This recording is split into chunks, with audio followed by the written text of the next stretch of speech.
presenting and then give a couple 5, 10 more minutes if anyone has any questions for you. Okay? Okay, and did people use slides for theirs or no? As you wish. It's not necessary. We're Okay, yeah. I figured I as wouldn't just no, no worries. okay. Okay, we're great. We're live on YouTube. So yes, couple more minutes and we'll start. Okay? Great. Sounds good.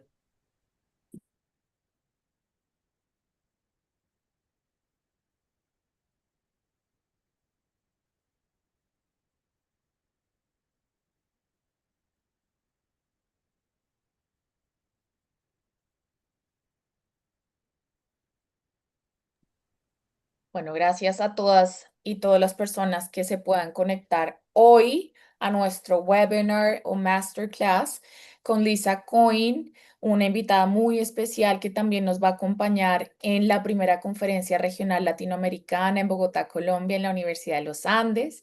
Y hoy nos va a dar un abrebocas, Lisa, sobre Raising Brave, Flexible Children. Voy a dar una pequeña introducción de todo su background, de todo lo que ella ha hecho en todos sus años de investigación y después ella empezará con su exposición. Más o menos 40, 45 minutos, como siempre lo hacemos, para que nos queden 5 o 10 minutos de preguntas o cualquier duda que ustedes quieran manifestar en la medida que se vayan conectando. Lisa es profesora adjunta del Departamento de Psiquiatría de la Facultad de Medicina de Harvard y directora ejecutiva del Centro de Nueva Inglaterra para el TOC y la ansiedad.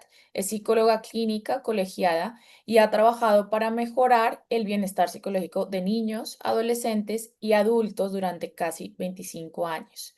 Fue presidenta de la Asociación para la Ciencia del Comportamiento Contextual o ACBS y forma parte de los consejos de asesores pediátricos y clínicos de la Fundación Internacional de TOC. Ha publicado numerosos libros, artículos revisados por pares y capítulos sobre ansiedad, TOC y crianza. Thank you very much, Lisa, for being here today, for actually coming to Colombia. It's very nice for us to have you here and there.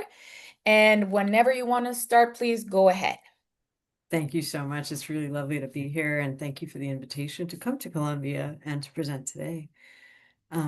So today I'm going to talk a little bit about a contextual behavioral perspective on shaping bravery and flexibility in children.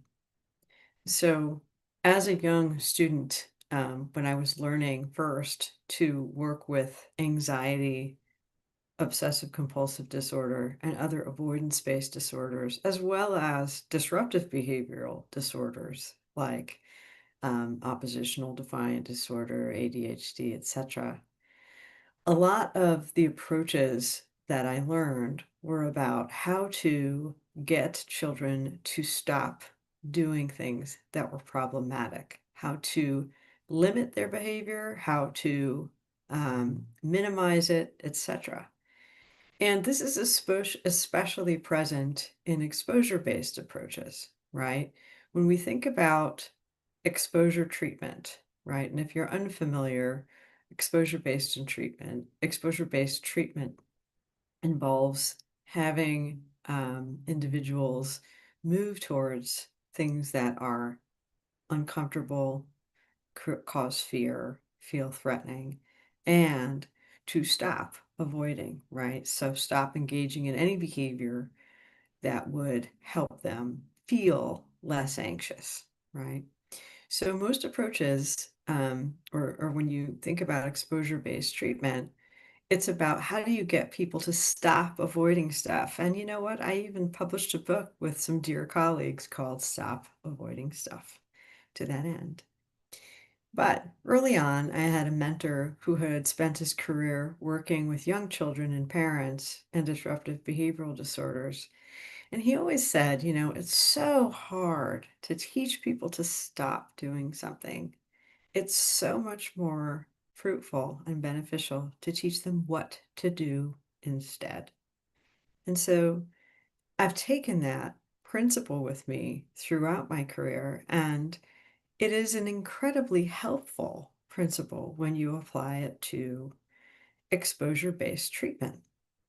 So back when I was trained, um, many years ago in the early 2000s in how to do exposure-based treatment, the focus was on habituation, right? Presenting someone a fearful stimulus or a fear-evoking stimulus and waiting for them to feel anxious and ride that wave of anxiety down until it diminished. And in doing that over and over and over, the waves get smaller and smaller and smaller, and the person habituates, right? The problem here that we have discovered from the growing literature on inhibitory learning that was developed by, among others, Michelle Krask, etc., is that interestingly, between and within session habituation does not predict treatment outcome in OCD or in a lot of the anxiety disorders. Moreover, even though our literature as a field on cognitive behavioral treatment, which means exposure and response prevention in the case of anxiety disorders and OCD, right? Even though it's one of our most robust areas of literature, the single best longitudinal study on child and adolescent anxiety called the CAMEL study found that even when successfully treated, 48% of young people relapsed and have a recurrence of symptoms. So what that means is in our best field, right, in our best literature, our best evidence base for the treatment of anxiety and OCD, half of kids do not maintain the gains that they make over time. And I don't know about you, but that didn't satisfy me as a behavioral scientist and as a clinician. And so coming back to this notion of, it's easier to teach people what to do than to stop them from doing something, stop avoiding. It led me to the question of, well, what are we actually doing when we are doing exposure-based treatment? And what if just a small tweak in how we think about this practice that does work, right, could actually help us do treatments more sensitively, such that the gains that people make are more robust and durable over time. So when I am now working with training clinicians and using this treatment myself, I think about the goal of exposure-based treatment not as habituation and not as stopping avoiding, but rather developing a flexible, responsive, values-guided repertoire of behavior in the presence of a fear cue. So to unpack that a little bit, I want you to think about what happens to humans when they are presented with something in their environment that they evaluate as dangerous or threatening, right? What you see is their behavioral repertoire becomes incredibly narrow and rigid, and usually um, focuses on escape or avoidance. So we flee, we freeze, or we fight. That's it. And all of those responses make sense when the threat is an actual threat and can harm us. The other thing that happens is that, and we forget this piece, is that in order to effectively stay away or avoid or escape a threat, we also have to narrow the focus of our attention to that threat alone. We have to keep our eye on it to make sure it doesn't hurt us in any way, shape, or form. And if this were, say, a lethal snake at our feet, again, that would make perfect sense, right? And we've evolved to react very quickly to those things. So there's not a lot of complex cognition involved. It's just Get me out of here. So this doesn't make sense if the threat is a thought like, I'm a failure, I can't do this, or I will die. My OCD is telling me I'm contaminated. These kids won't like me. Um, I can't leave my house. I'll have a panic attack. And a panic attack, I won't survive it or I'll lose my mind, right? All very compelling thoughts that feel real and that are, ostensibly real to the experiencer, right? But that same thing happens, right? We have this sort of narrowing of our behavioral repertoire. I need to get rid of this, stop it, habituate to it, make it not so bad, get the heck out of here, make it not true, right? And when people come into treatment, what happens is that their attention is also only on that element of themselves. So their experience of themselves as humans is narrow. I'm an anxious person. I can't handle these things. I'm a failure, right? And when they come into your office, child or adult, what is happening is they want you to give them a different story of that, right? But they're not capable of generating that themselves. And all they're watching is, can you make this experience go away? How can you help me try and make this go away better? The way I'm trying to make it go away isn't working for me, right? So what you have is someone who's coming in and they're still engaging, even though they're coming for treatment, they're still engaging in the same functional class of behavior, which is, I need to get rid of this. I need to avoid, escape, flee, freeze, fight. That's it. And if we don't catch that early on, again, in kids or adults, we're just going to feed it. We're just going to feed it. And so, what I propose to you is then, if we want to shape brave and flexible children, we need to start by broadening the behavior that we see in the presence of whatever the feared cue is. All right. And so, for example, if a child comes in and all they see of themselves is someone who is anxious, can't handle anxiety, needs to make it go, they're desperate to make it go. One of the first things you can do is notice where their attention is, right?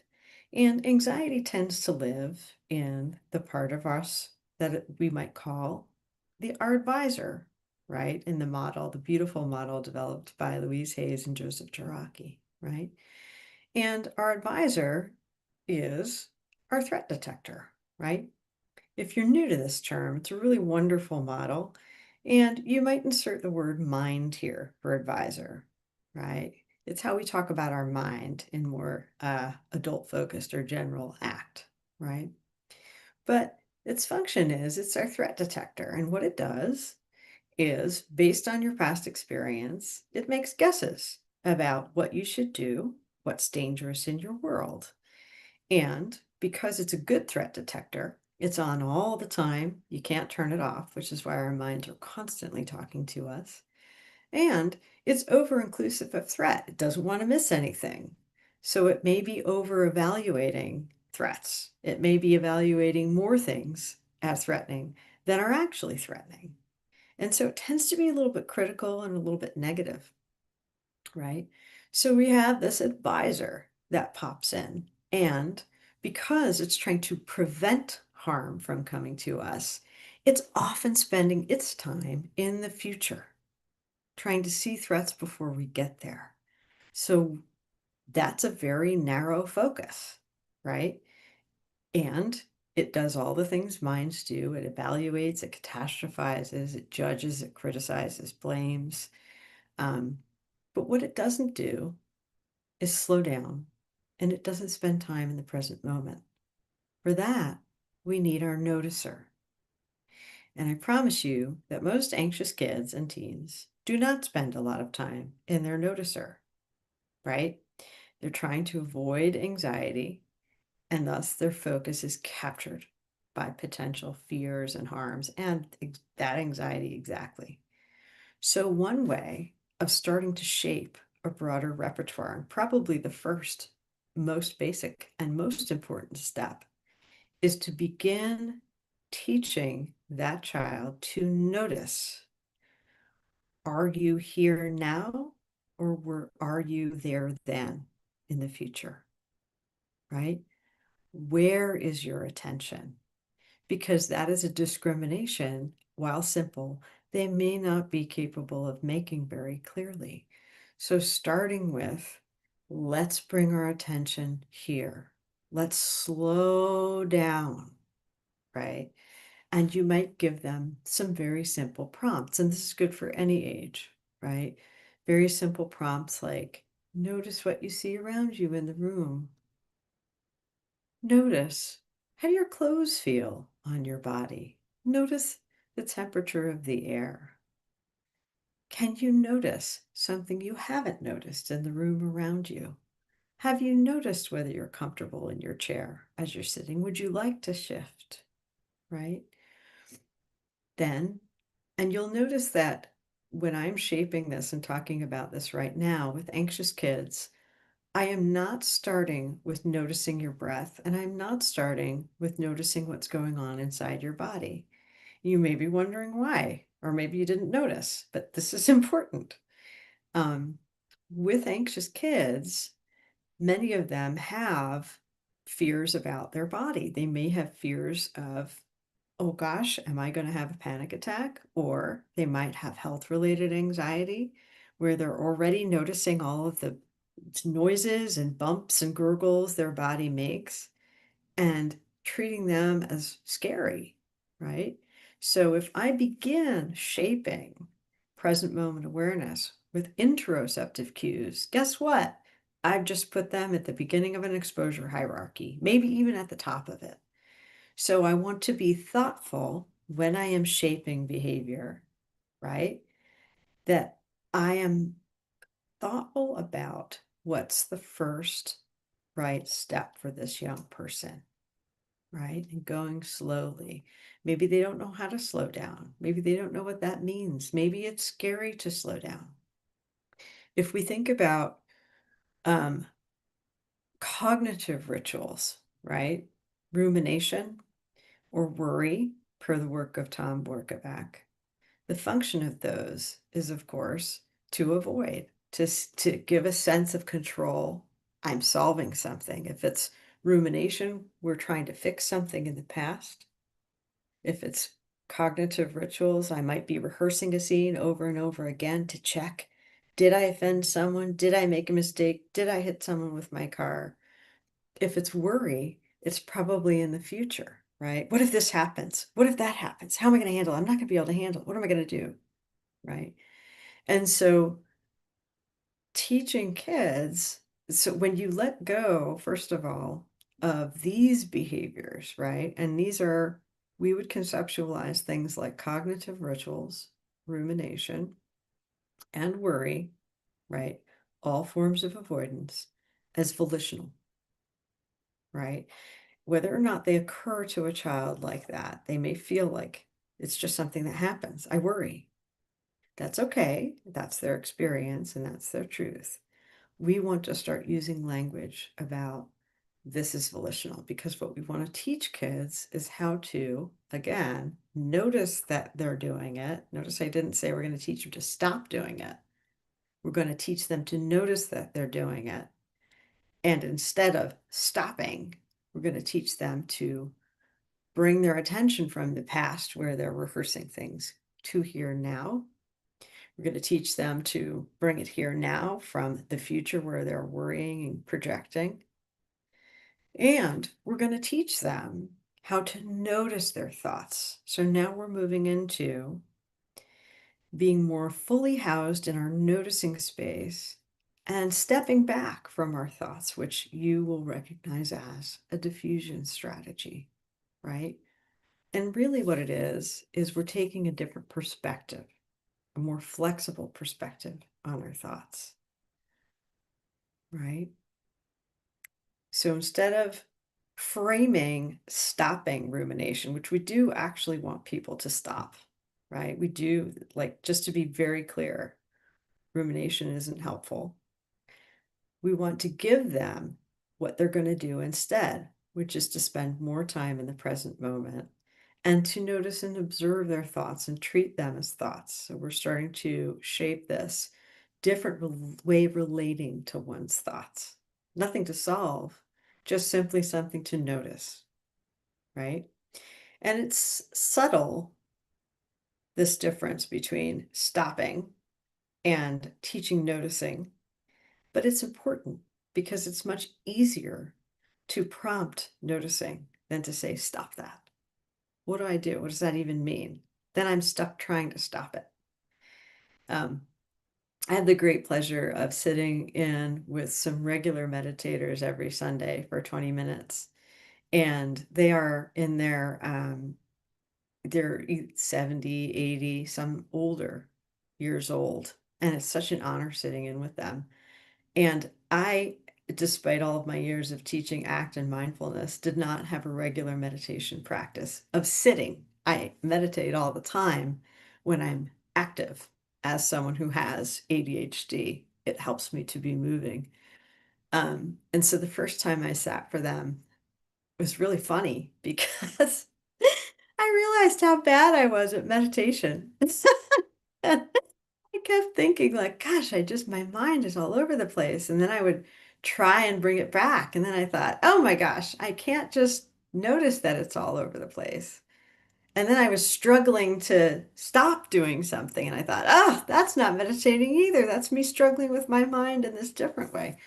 And I feel like as a clinician and someone who, it's really important to me to understand from the inside what my clients' experiences are, right? Those failures, noticing that thought in my own life and in my own practices actually are so instructive and so helpful, and they're so welcome because um, it gives me better language around how I might share this with clients.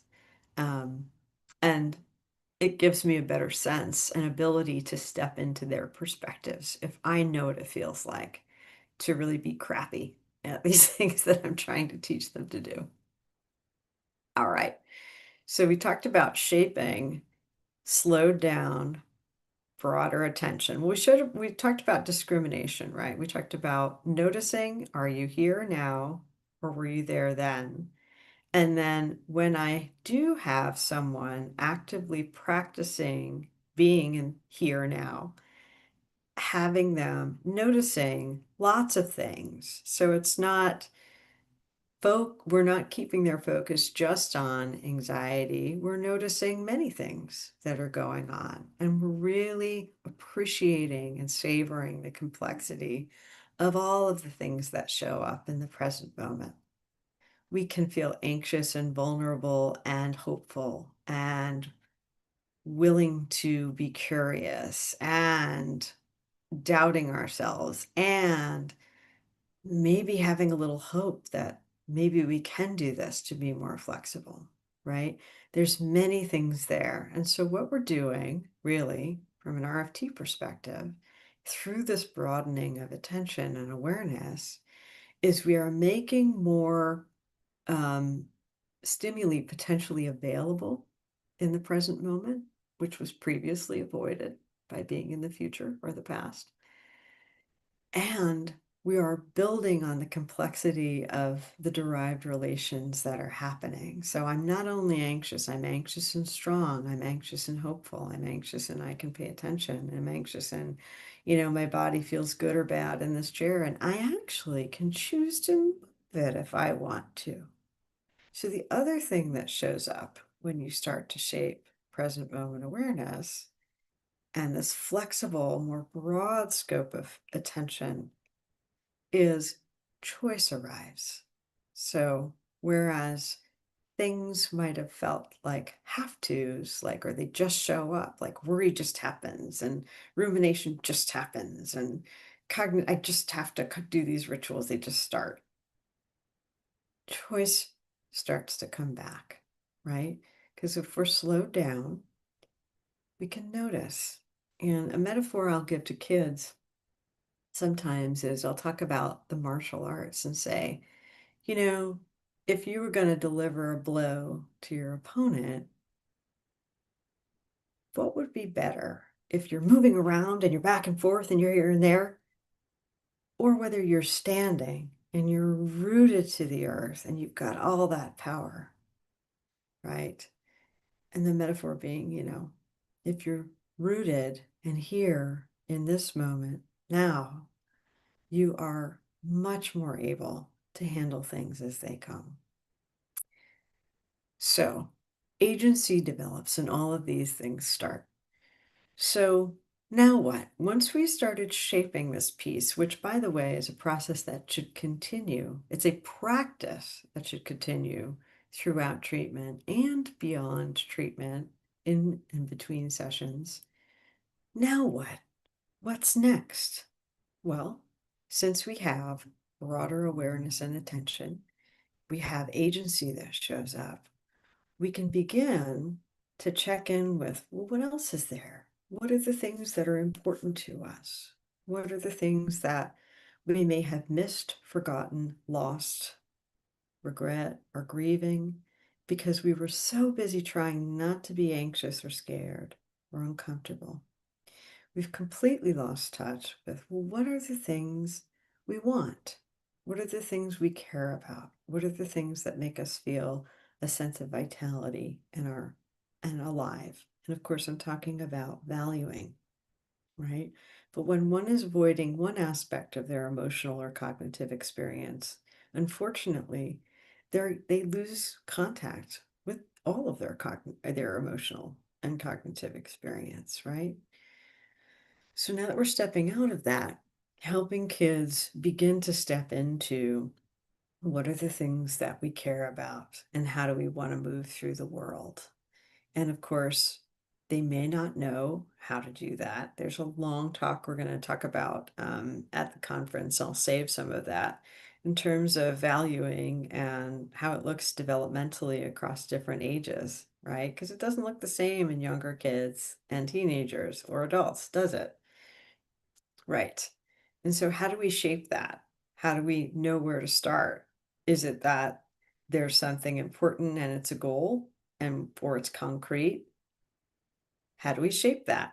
Or do we meet that where the child is, and then we run with that? Um, Either way. So the next step is helping kids get in contact with the things that help them feel alive, that help them feel like they have a sense of purpose, meaning, connection, support, um, that they have a role in the world. It really depends on, again, like I said, age and the individual. And they may not know how to move towards those things. And so it may um, require a process of trial and error learning, right? This is, of course, the part of the DNAV model that we call discovery, right?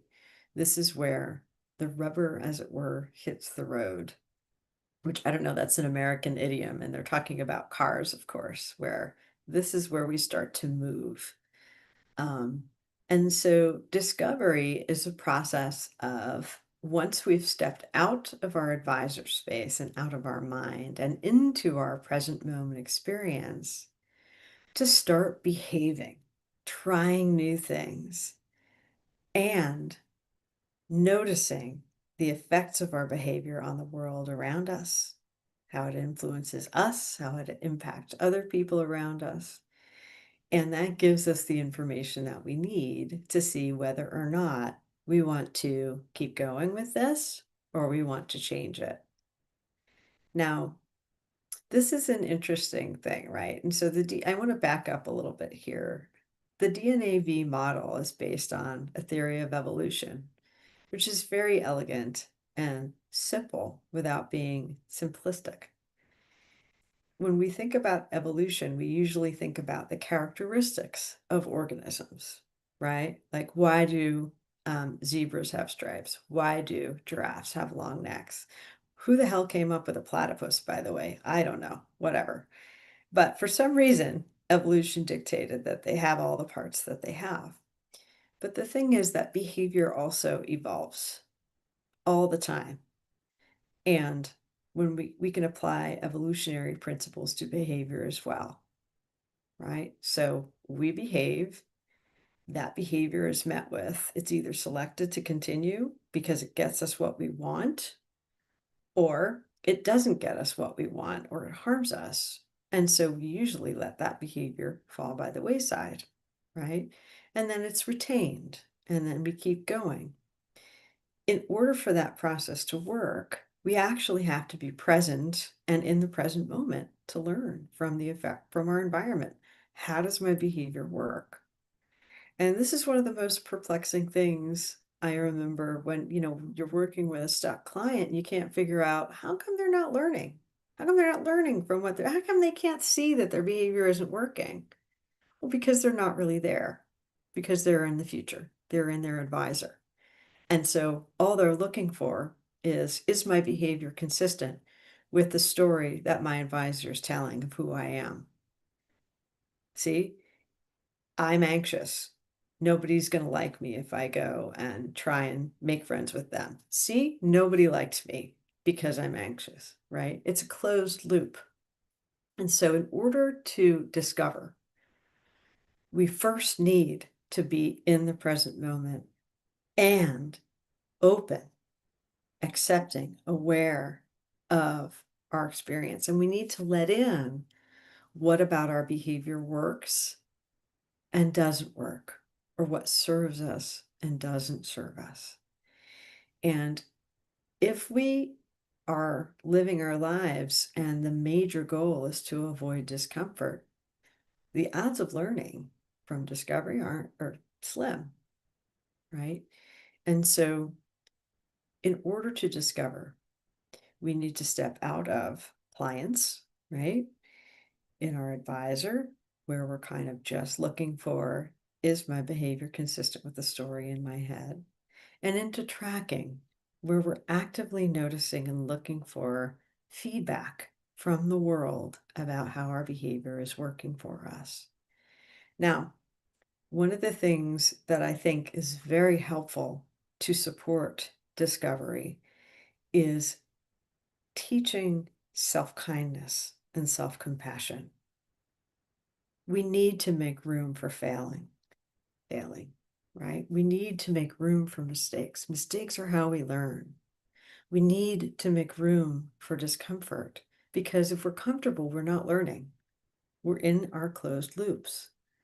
If we're uncomfortable, there is possibility there. And so we need to start shaping a different kind of relationship with those things, right? Instead of avoidance, welcoming them, looking at them like, ooh, I'm about to learn something. Ooh, there's some good data here. Ouch, that hurt. What can I take from that?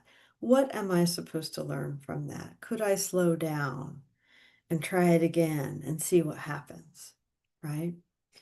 In order to do that, it's really helpful to be kind to ourselves when we are making all of these behaviors, all of these gains, trying all of these new things.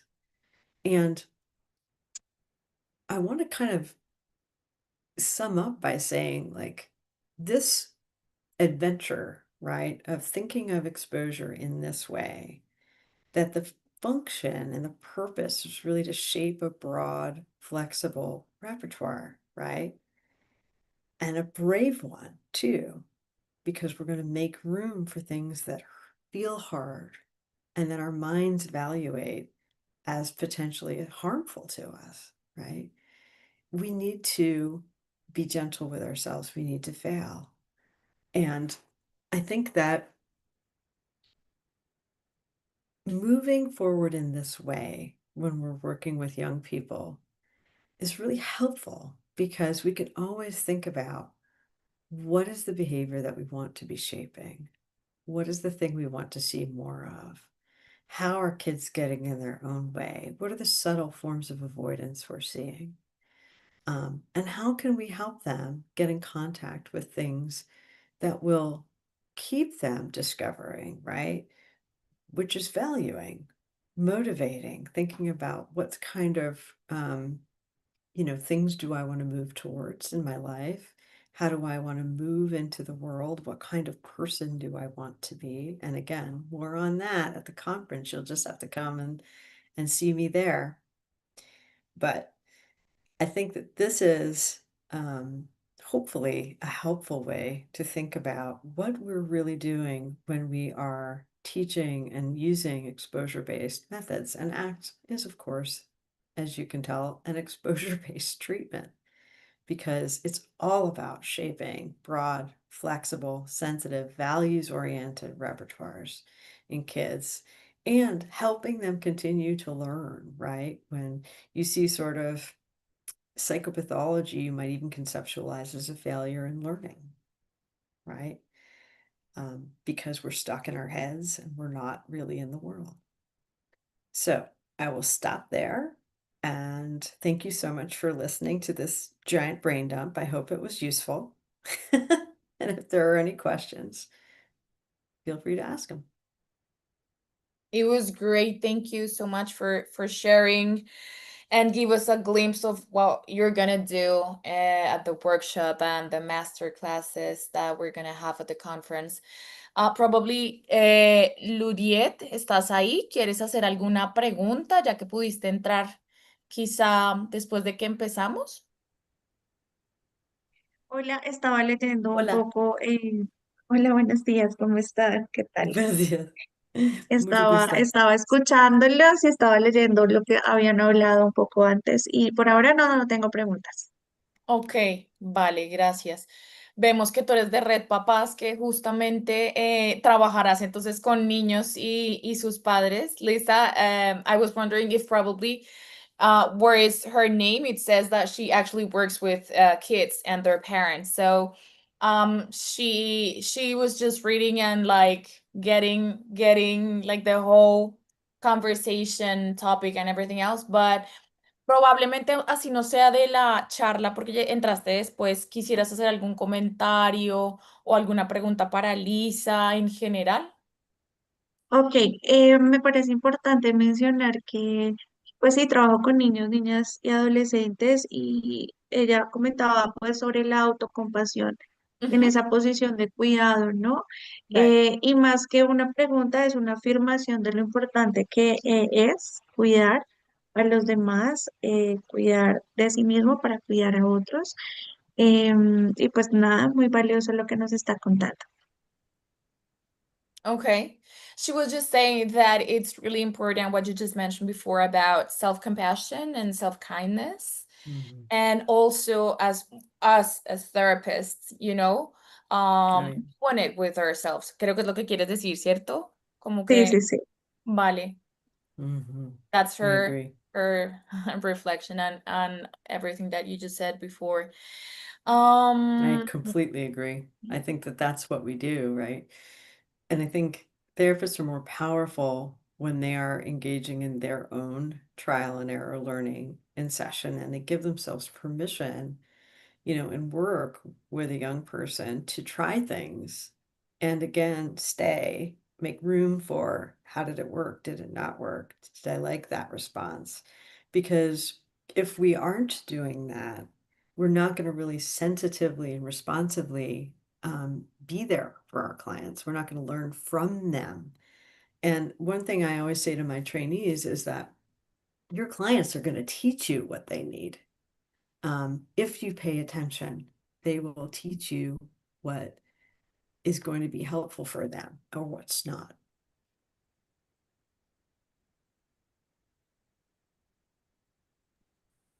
ahí lo puedes leer, ¿cierto? Perfecto. Sí, Bien. sí, It's a great comment. ahí voy, a la par. Gracias. Bueno, muy bien. I'll just ask one more question, Lisa, before Sure. you leave. Um, what about this very, very difficult parents? Because sometimes kids will respond to the therapist, but their parents won't. And sometimes they come to visit us and tell us, you know what, you better fix my kid, Like I'm paying for Yeah. that. Most of the times we get those kind of parents and they don't get involved in Mhm. therapy or in anything really because they think they're not, you know, part of it, of the problem, Mhm. let's say, or the yes, this problematic behaviors. Um, is there anything that you can actually suggest today for us as Mhm. therapists with these difficult parents? Mhm. Well, I think there's a number of ways in, and I have a lot of thoughts. I feel like that would be another like long workshop. But the basics are there are, I mean, and I think just even inherent as the question is the answer, right? So they don't think they're part of things. And what would we want to shape in parents to help them help their child move forward? And one is to shape their perception of themselves as important um, partners in treatment. And the simplest way in is we don't live in their homes. They do, and they have access to information that we don't have. And so, really seeing from their perspectives what is the problem is essential because you won't know what the problem is unless you hear their perspectives. And when you start to make room for them to tell you, you can start shaping their slowing down and noticing how do you feel when that is happening. I notice the urgency in the way you're speaking. That sounds hard, right? And we're going to start gently shaping them, slowing down and connecting in with their own emotions, right? Because that's probably at the heart of why they're going to try to avoid being part of the therapy. And getting a sense of their perspective of how things work that they do, highlighting for them that, we can't understand behavior out of context, and parents are an important context for behavior. And so, at the very least, you need them as an information source. And beyond that, we need to see if we can start to shape more effective behavioral repertoires. And it can go wrong all sorts of ways, right? And so, I won't talk more about that here just because it's so varied. Um, but baseline things that we would want is, from an ACT perspective, how are they aware of their own emotions? Are they able to express them? Are they able to talk about them, label them? How do they do that for their kids? One thing that we see in families of kids who are struggling with psychopathology is along a continuum. There's a range of issues, but dismissiveness of emotions, more focus on negative emotions, dealing with emotions through avoidance. Um, you see in disruptive behavior disorders, common parent responses are lax parenting, so giving in all the time to problematic child behavior or emotions, or harsh punitive parenting, which is a functional equivalent with lax parenting, although it looks completely different, and that is punishing or becoming harsh when there are child displays of emotion or behavior that are unwanted. And so starting to think about how do we shape better, more effective modeling of having, experiencing, and not reacting in dramatic ways to the full range of human emotions, right?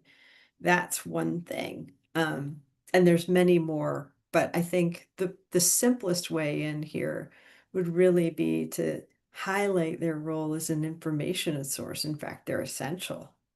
I can't help if I don't know what's going on. So, I mean, I don't live in your house unless you want to show me a video of your family. Um, I need you to talk to me a little bit about that and slow them down and start that and just thank them and start reinforcing that sort of engagement as a doorway to these other things. Well, thank you very much for sharing all You're this welcome. information or your experience.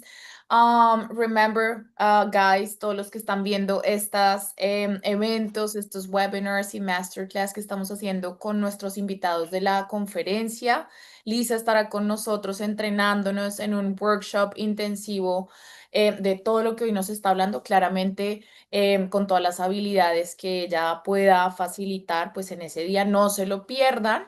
Y también nos dará masterclass de otras cosas y también estaremos discutiendo simposios sobre investigación y datos que ella ha podido recopilar todos estos años. Entonces no se lo pierdan. See you there, Lisa, in a couple weeks. We'll see you We're very so soon. glad. We're very excited. Very happy to Thank be you. there. Thanks, everyone. Bye. Have a wonderful Gracias, day. Juliet, por venir. Chao. Bueno, bye. Bye. Bye.